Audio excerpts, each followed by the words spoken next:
Robinson. A boycott of tests for 11-year-olds in England is being debated this weekend as two of the biggest teaching unions hold their annual conferences. Many teachers argue that the SATS tests in English and maths narrow the curriculum. The government says they're an important way of improving standards. Our education correspondent Sarah Campbell is at the NASUWT conference in Birmingham. Sarah.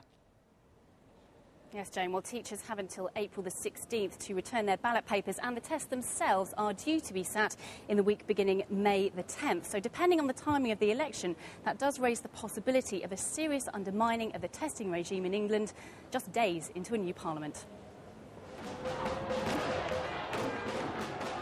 Industrial action has already affected air passengers, is threatening to disrupt rail travel and may impact on vital home services.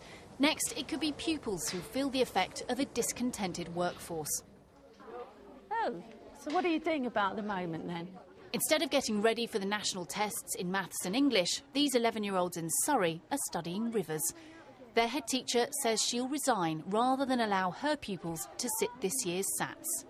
Children are put under enormous stress for that. They're rehearsing, they're practising instead of following a broad and balanced curriculum.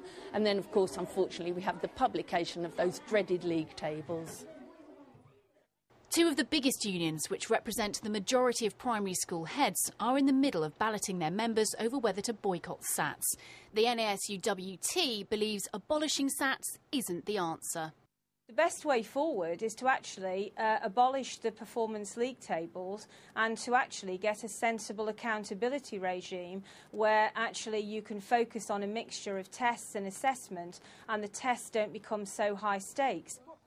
SATs are currently taken by all 11-year-olds in England in both English and maths. They were replaced by a different system of testing in Wales and Northern Ireland, and national tests of this kind have never been taken in Scotland. The main political parties agree that SATs at Key Stage 2 should take place this year, but both the Liberal Democrats and the Conservatives say they would reform the testing regime if they got into power. Whether school staff will have the support of parents and children who may have been preparing hard for the tests is open to question.